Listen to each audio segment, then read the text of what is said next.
Hello students, প্রথমেই UK educational টিপসের পক্ষ থেকে তোমাদের সকলকে স্বাগত জানাই। হায়ার সেকেন্ডারি 2024-25 সালের এবিটিএ টেস্ট পেপারের এসি 33 পেজের অ্যাগ্রোনমির এমসিকিউ এর সমাধান আজকের ভিডিওতে করে দেওয়া হচ্ছে। তোমরা দেখো এবং তৈরি করে নিও। যাদের কাছে এবিটিএ টেস্ট পেপার আছে তারা এসি 33 পেজ বার করো, আমি উত্তর করে দিচ্ছি, তোমরা দাগিয়ে নাও। আর যাদের কাছে টেস্ট পেপার নেই তারা রেডি হও, খাতা বার করে আমি উত্তর করে দিচ্ছি, তোমরা লিখে নাও। তোমরা বার করো এসি 33 পেজ অ্যাগ্রোনমি এসি 33 পেজের এখানে 1 নম্বর প্রশ্ন, সঠিক উত্তরটি নির্বাচন করো। এখানে 21টা প্রশ্ন আছে, 1 নম্বরের 21 নম্বরের। এখানে প্রথম প্রশ্ন হচ্ছে বিজ্ঞানী স্যাক্স প্রদত্ত বৃদ্ধি রেখাচিত্রটি কী নামে পরিচিত? বিজ্ঞানী স্যাক্স প্রদত্ত বৃদ্ধি রেখাচিত্রটি সিগময়েড কার্ভ নামে পরিচিত, অতএব অপশন এ হচ্ছে সঠিক অ্যান্সার। নেক্সট প্রশ্ন, নিচের ফসলগুলির মধ্যে কোন ফসলের মুকুট শিকড় দেখা যায়? তাহলে মুকুট শিকড় দেখা যায় কোন ফসলের?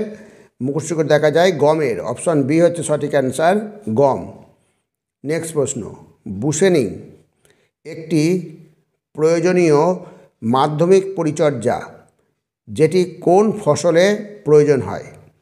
এই মাধ্যমিক পরিচর্যা কোন ফসলে প্রয়োজন হয়? এখানে অপশন এ হচ্ছে সঠিক অ্যান্সার, ধান।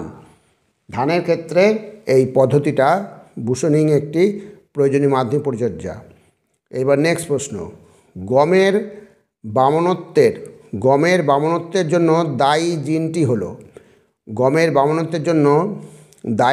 হলো নোরিন 10, অপশন বি হচ্ছে সঠিক অ্যান্সার, নোরিন 10।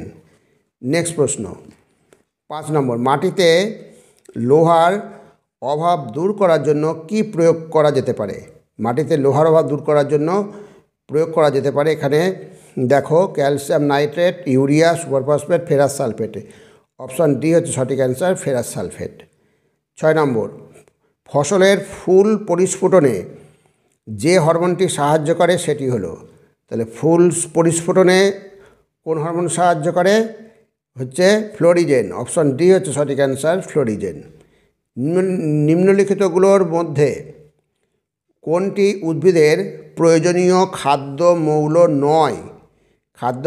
প্রয়োজনীয় খাদ্যমৌল নয় কোনটা? Calcium, magnesium, potassium, silver. এই এজি হচ্ছে খাদ্যমৌল নয়, প্রয়োজনীয় খাদ্যমৌল নয়।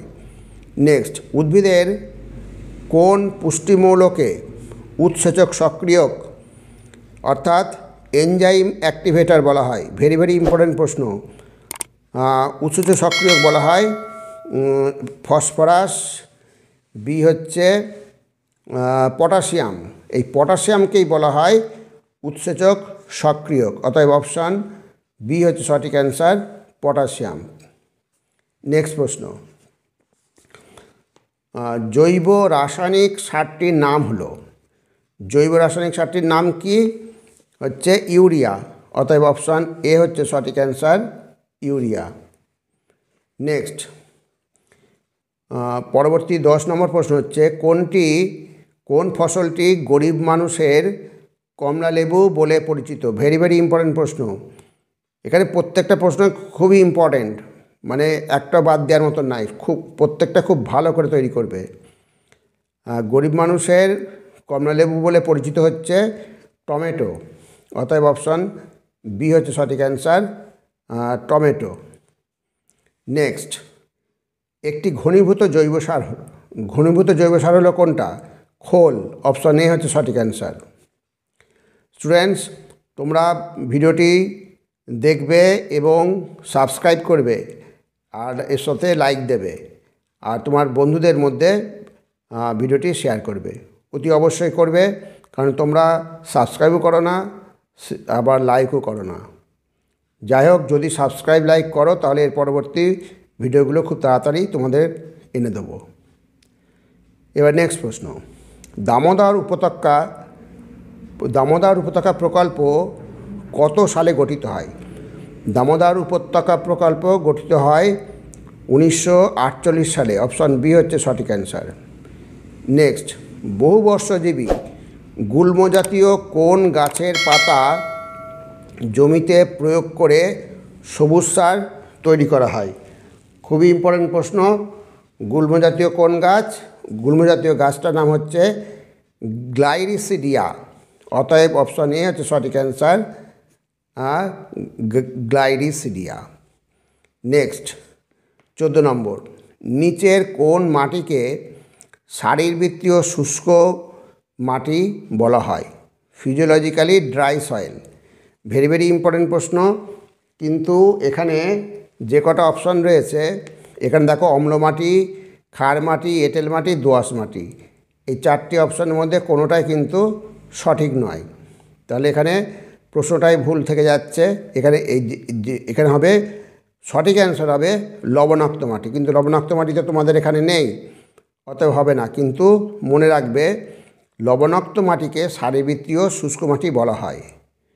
তাহলে অপশনে লবণাক্ত মাটি থাকলে তখন তোমরা লবণাক্ত মাটিতে টিক দেবে।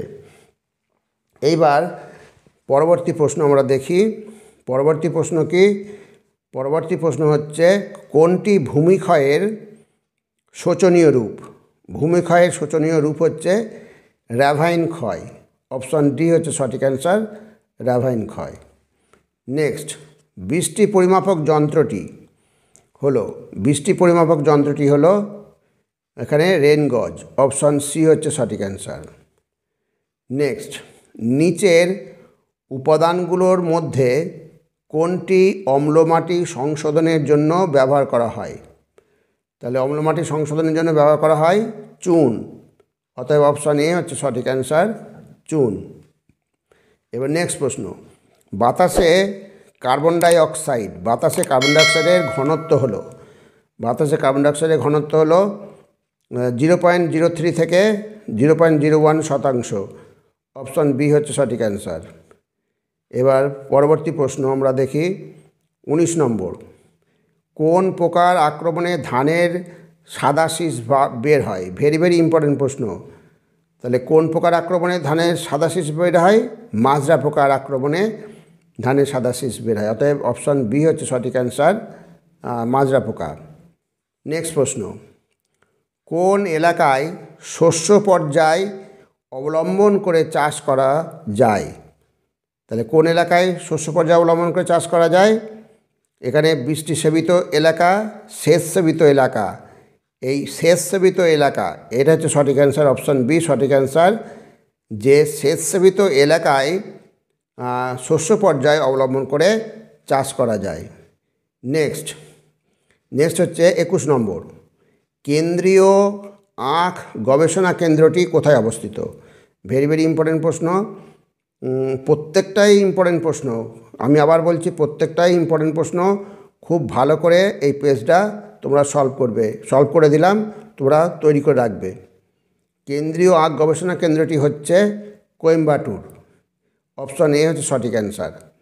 এখানে এই প্রশ্নটা কোনো বইয়ে লখনৌ আছে, তা তোমরা লখনৌ করবে না, তোমরা কেন্দ্রীয় আখ গবেষণা কেন্দ্রটি কোয়েম্বাটুরই করবে।